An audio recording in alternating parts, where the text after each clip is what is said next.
comment tu vas? Je veux savoir, je veux que tu te poses la question. Si tu fermes les yeux un instant, prends une pause, mercredi soir, ta journée est peut-être terminée ou presque. Si tu demandes à ton corps, comment je me sens ici maintenant? Un mot. Écris-moi-le dans les commentaires. Action. Pas juste me regarder, là, puis m'écouter là, passivement. Non, non, action. Observe, remarque, identifie, écris. Écris dans les commentaires comment tu te sens. Un petit mot. Fatiguée, nerveuse, fébrile, dans ma joie, en paix, douceur, calme, stressée, dépassée, à bout. Un mot. C'est pas un mot. Allô François, salut Nancy, bienvenue sur le live. Allô Jannick, salut Nico, bienvenue pour ceux qui m'écoutent pour la première fois. Chloé Katsuros, thérapeute en relation d'aide avec approche corporelle, approche très spéciale que vous n'avez pas nécessairement la chance de découvrir dans les lives parce que ben, ça ne s'enseigne pas nécessairement à l'écran comme ça si je t'ai pas devant moi puis que je t'explique pas la profondeur des choses. Mais bref, je t'enseigne à connecter avec ton corps. Je t'enseigne à revenir dans l'instant présent, à harmoniser ton corps, ton cœur, ton esprit, tout ça ensemble pour que ton énergie soit optimale, que tu puisses te guérir, que tu puisses te libérer, t'apaiser, harmoniser, que ta vie goûte meilleure. Et en même temps, ben, si vous êtes sur le groupe de la Société Alpha, c'est que vous avez cet élan, ce désir, cette soif d'évolution. Et ça le dit dans le titre du groupe, guérir pour libérer ses émotions, son corps et sa lignée. Briser des patterns transgénérationnels en prenant conscience, en guérissant ta propre histoire. Tu viens guérir celle aussi de tous ceux qui passent sur ton chemin, c'est-à-dire tes enfants ou tes amis ou ta famille, bref. Nancy qui dit relax, I love it. Génial, merci pour ce partage-là. Vous pouvez me laisser savoir aussi de où est-ce que vous m'écoutez, c'est tout le temps le fun de savoir. Alors, là, je vois que ça l'a figé.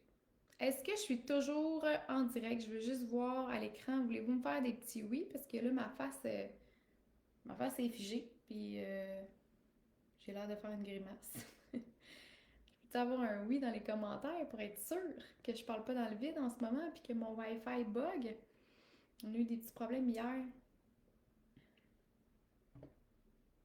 Je vais prendre un risque de poursuivre en attendant d'avoir des réponses. Donc, si, pour revenir à notre thématique du live d'aujourd'hui, parce que oui, guérir ses émotions, son corps et s'aligner, ça passe, oui, par la connexion au corps, oui, par... Ah, merci Nancy, merci d'avoir confirmé. Thank you. Fait que vous m'entendez bien. Génial. Donc, guérir, c'est large. Guérir, c'est très large. Mais il y a un gros morceau de la guérison qui se passe à travers nos relations. Et c'est de ça qu'on parle aujourd'hui. Alors, je suis très contente parce que c'est mon dada. Mes clients et clientes qui me suivent et qui écoutent le live, vous le savez, j'adore parler d'amour, j'adore parler de relations, j'adore parler de patterns émotionnels, de communication, de trauma. Qu'est-ce qui fait que tu agis de cette façon-là? Pourquoi tu réagis aussi fort quand il te dit ça? Pourquoi tu réagis de telle façon quand il te présente whatever son idée? Qu'est-ce qui fait que tout d'un coup, t'es plus toi? T'es plus toi. Avec cette personne-là, t'es capable de donner la réponse d'amour, puis avec une autre, t'es complètement out.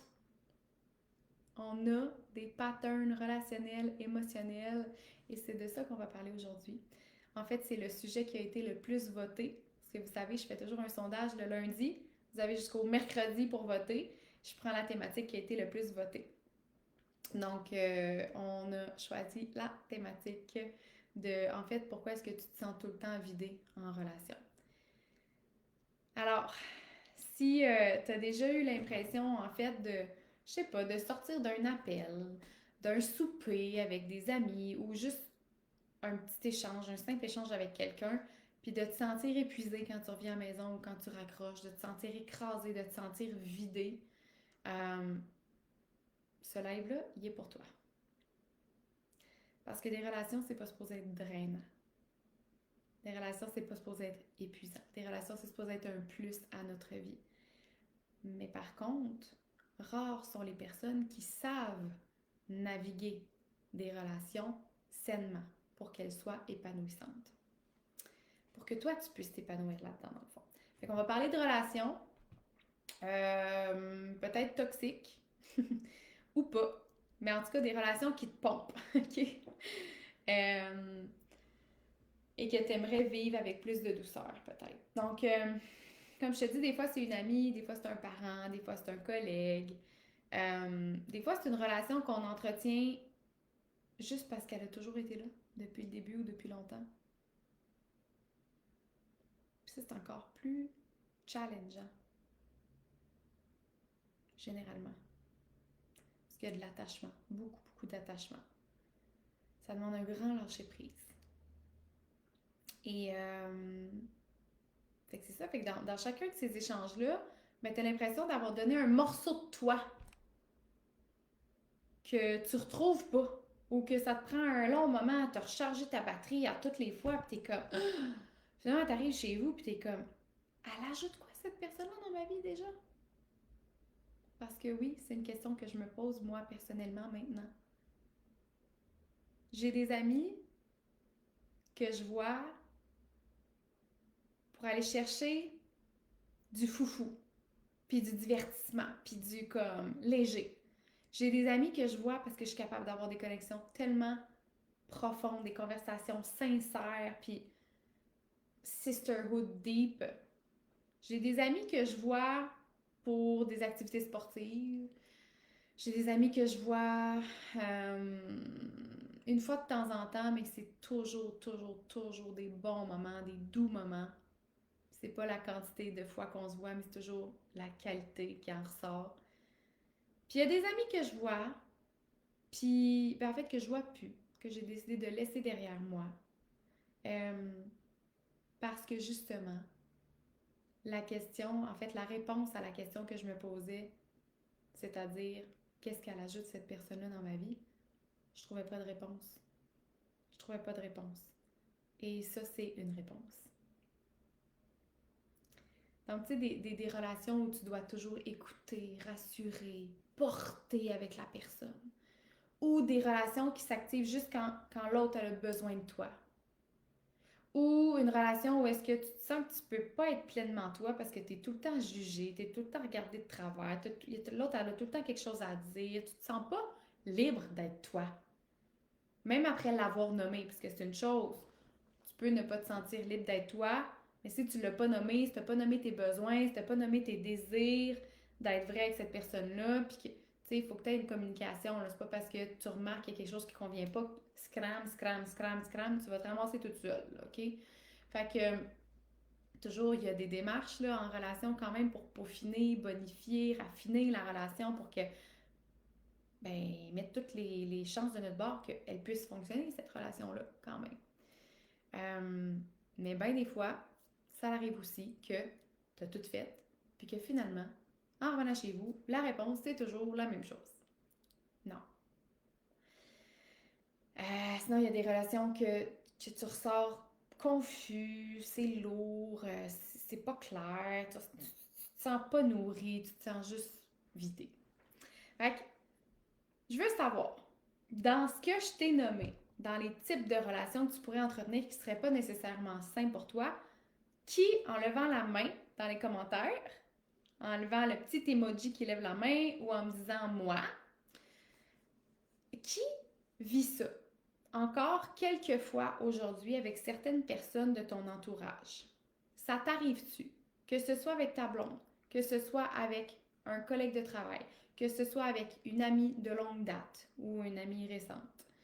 Euh, Est-ce que ça t'arrive, justement, toi, de revenir chez vous puis de faire comme, mais il y a quelque chose qui cloche. Je suis pas heureuse de cette rencontre-là. Je suis pas heureuse de cet échange-là. Je suis pas. Non. Je te dis pas une fois, là, tu sais, je veux dire, les amis, les relations, c'est fait pour un partage, de la confidence. Fait que c'est possible là, qu'il y a une personne qui a besoin de soutien, de support une fois de temps en temps. Mais autrement, euh, une relation d'amitié, c'est pas une relation de thérapie, c'est pas une relation de victimisation, c'est pas une relation de bullshitage, c'est pas une relation de chiolage, pas une relation de... Ça, ça pourrait être ta relation si tu choisis de vivre de cette façon-là. Mais c'est pas une relation saine, c'est pas une relation dans laquelle tu vas trouver ton bonheur. Reste que la clé dans les relations, je pense que c'est l'affirmation de soi, la connexion avec soi, puis d'être capable de nommer ce qui nous convient, ce qui nous convient moins, puis comment on peut s'ajuster pour arriver à ce que moi je trouve mon bonheur dans cette relation-là. Parce qu'en ce moment, je le trouve pas. Fait que si tu restes, ben, je veux pas que tu restes dans cette relation-là par faiblesse. OK? Puis souvent, c'est pas l'autre personne qui est mauvaise. C'est juste, souvent, c'est une loyauté inconsciente, puis on prend pour acquis l'autre personne. Mais loyauté inconsciente, c'est vraiment un bon mot. Fait que, toi, d'être loyal, c'est une belle qualité. Par contre, de rester au-delà de tes limites, c'est une difficulté. Fait que tu veux pas rester par faiblesse. Tu veux rester parce qu'il y a une partie de toi qui croit que cette relation-là peut un jour devenir nourrissante et que tu vois une évolution qui te satisfait. Parce qu'on a chacun nos rythmes. Hein? Moi, je travaille avec des clientes aujourd'hui et puis qui me disent « Ouais, mon chum, il avance pas assez vite à mon goût, ta ta ta. Moi, j'ai soif, j'en mange des développement personnel, de la guérison, la la la la la la la. » Puis lui, il avance pas assez vite. Mais c'est parce qu'elle, sa soif est tellement grande, tellement, tellement, tellement grande, puis lui, sa soif est petite, petite, petite, petite, petite. C'est sûr que ça crée un gap, là. Puis après ça, la personne qui a une grande, grande, grande, grande soif, si elle a... ça n'a pas rapport avec la capacité à aimer. Comment je pourrais dire? Hmm. Ça a rapport avec qu'est-ce qu'elle est prête à accepter ici, maintenant, en fait. Puis des fois, on a dépassé un certain seuil de tolérance, puis on a moins de capacité à aimer. Puis ça fait que le rythme lent de l'autre, ben on n'est plus capable de le tolérer. On peut pas concevoir que ça va prendre 8 ans avant d'observer des changements, finalement. Fait que ça convient pas, puis on se quitte. C'est ça le dénouement, finalement, pour retrouver notre bonheur chacun de notre côté. Parce que moi, qui a soif, soif, soif, soif, soif, puis toi qui avance lent, lent, lent, lent, lent, ben moi, je suis tout le temps en train de te demander, puis toi, t'es tout le temps en train de me dire, calisse de fatigante, ça va jamais assez vite à ton goût, c'est jamais assez, ta, ta, ta, ta, ta, ta. Les deux sont pas heureux, là. Fait qu'on a chacun notre rythme, on a chacun notre soif. Puis à un moment donné, si on n'est pas capable de s'aimer dans le processus, à travers le processus d'évolution, il y a bien beau en avoir une évolution, mais ça se peut que ça soit pas assez ou ça soit trop pour une ou l'autre des personnes. Puis c'est là qu'on en vient à une conclusion différente, t'sais. Donc, euh, fait que peut-être que tu restes dans cette relation-là qui ne te convient pas par peur de blesser, par peur d'être perçue comme égoïste. Ah, je suis qui, moi, pour abandonner cette personne-là parce qu'elle est trop chialeuse? Ça fait souvent, souvent, souvent, souvent qu'on a des discussions, puis elle reste tout le temps la même. Je suis qui, moi, pour faire ça? Hein? Souvent, ça nous écorche un peu en dedans. On a peur d'être égoïste. On a peur d'être perçu comme égoïste. Alors que finalement, le bonheur dans la vie se trouve dans le fait d'être égoïste un peu, des fois. Se choisir dans une relation. C'est pas la relation que tu choisis, c'est toi que tu choisis à travers la relation. C'est pas égoïste du tout de te choisir à travers la relation. Ce qui serait égoïste, en fait, ce qui vient de me monter, ce qui serait égoïste, ça serait de rester là, justement par peur d'être perçu comme égoïste. Parce que là, c'est ton ego. Oh mon Dieu, je suis donc bien importante. Je peux pas être perçue comme ça, donc je vais rester. C'est mon ego qui choisit, c'est pas mon être, c'est pas l'amour qui choisit. Bref, je philosophe. Ça me pique dans le nez, Colin Devine. Je vais me moucher, là, j'arrête pas de me gratter le nez depuis tantôt. I'm sorry.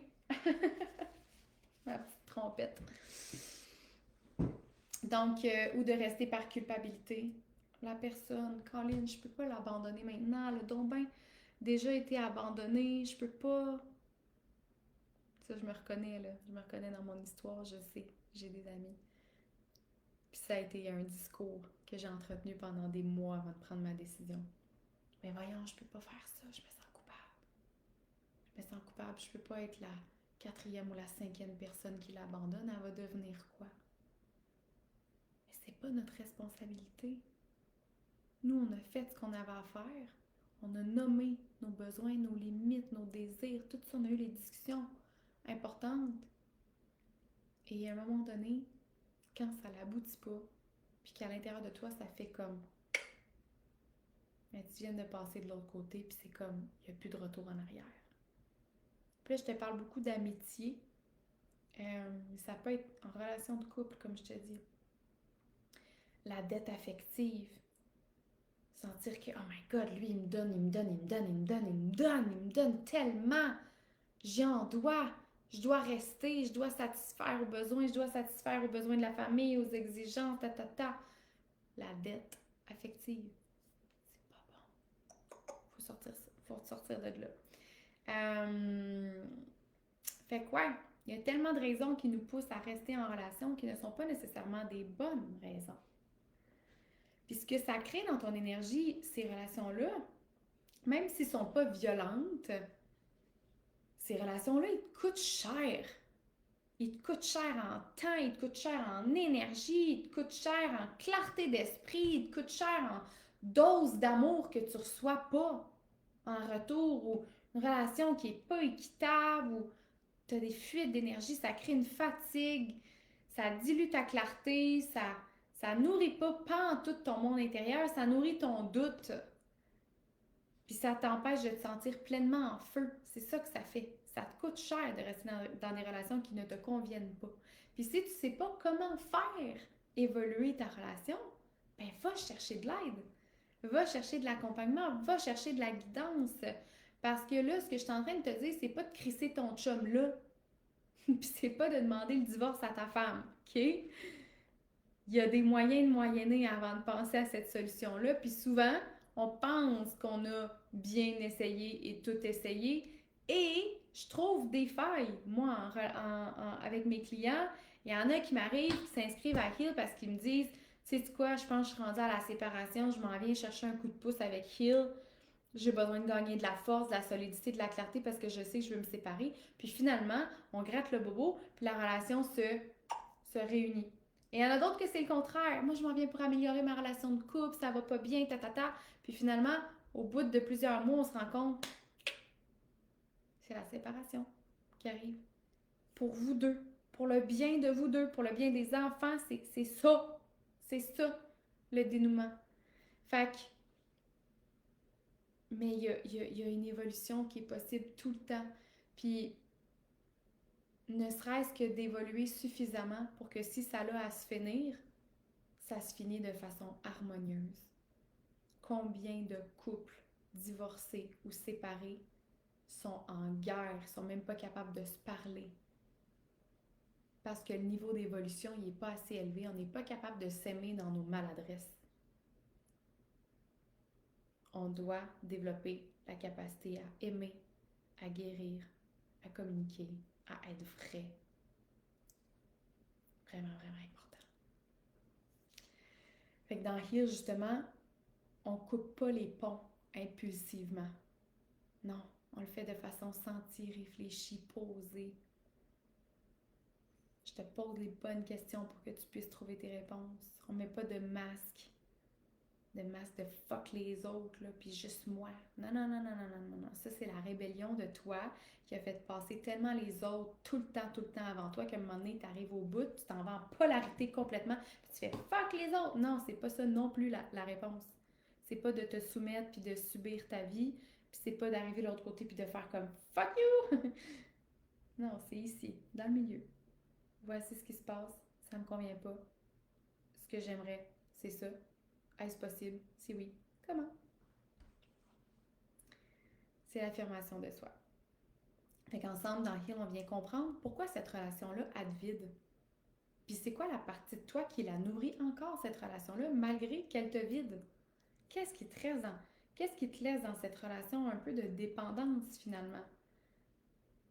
C'est-tu l'attachement? C'est-tu la peur? On en a mis plein de raisons dans le live, là. Ça vous parle-tu? Ça vous parle-tu, ce que je vous dis? En commentaire. Je veux des oui si ça vous parle.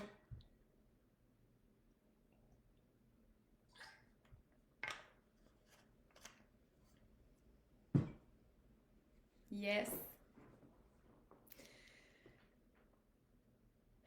Et surtout, on vient reconstruire ton lien avec toi pour que tu puisses te choisir autrement dans ton quotidien.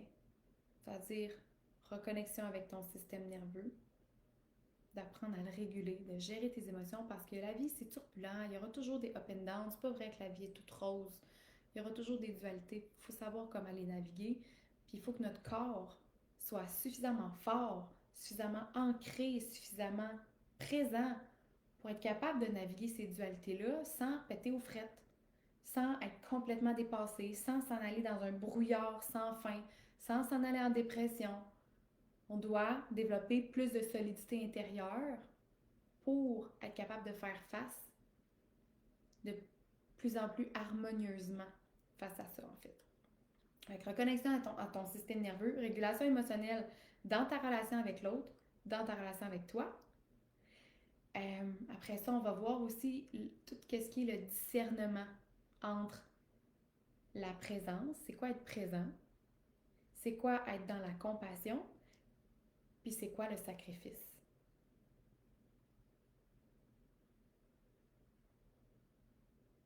Après ça, on apprend à poser des limites incarnées, pas juste mentales. Oui, oui, oui, je sais, j'ai su, c'était bon d'affirmer ses limites. Oui, oui, j'ai commencé. Ah ouais, ok.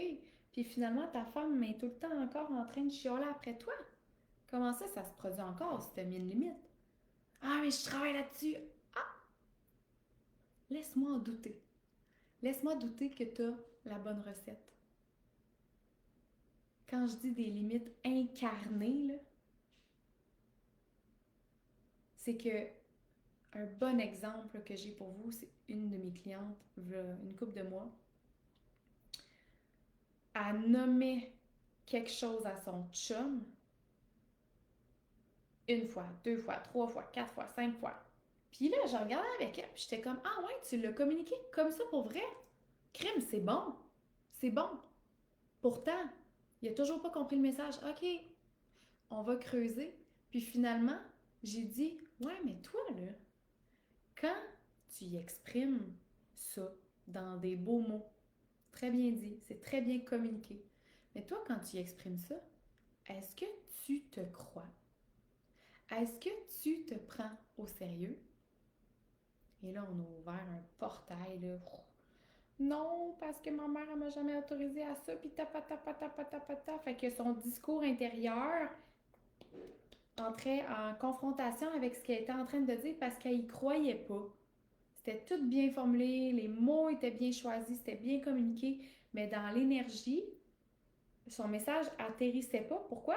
Mais parce qu'il partait juste pas. Dans l'énergie, ça partait pas. Tu peux dire, ah, il y en a un qui sont des beaux parleurs, ils parlent, mais ils font rien. Ben, c'est la même chose avec l'énergie. Tu pourrais diriger des mots, mais si à l'intérieur de toi, il y a comme un glitch, comme quelque chose qui fait que, je veux pas tant dans le fond qu'ils reçoivent ce message-là, j'ai peur de quelque chose, mais ça se produira pas. Le message va pas atterrir. Fait que bref, l'apprentissage de poser des limites incarnées, puis non seulement de poser des limites incarnées, mais surtout de développer encore plus la connexion avec ton corps pour savoir sont où réellement tes limites, parce qu'il y en a beaucoup qui les connaissent pas, leurs limites, pensent les connaître. Mais finalement, quand ils connectent avec leur corps, ils se rendent compte que la limite, on pensait qu'elle était là, puis finalement, elle était bien avant ça. La limite, c'est pas quand t'exploses. Si t'exploses, parce que tu l'as dépassé ta limite. Fait que finalement, ta limite est beaucoup plus devant que ton explosion. Mais si tu n'es pas en connexion avec ton corps, tu ne l'entends pas ou tu la sens pas ta limite. Donc, tu continues au-delà, tu continues au-delà, tu continues au-delà. Puis à un moment donné, là, le gap il est tellement grand que pow! Ça explose.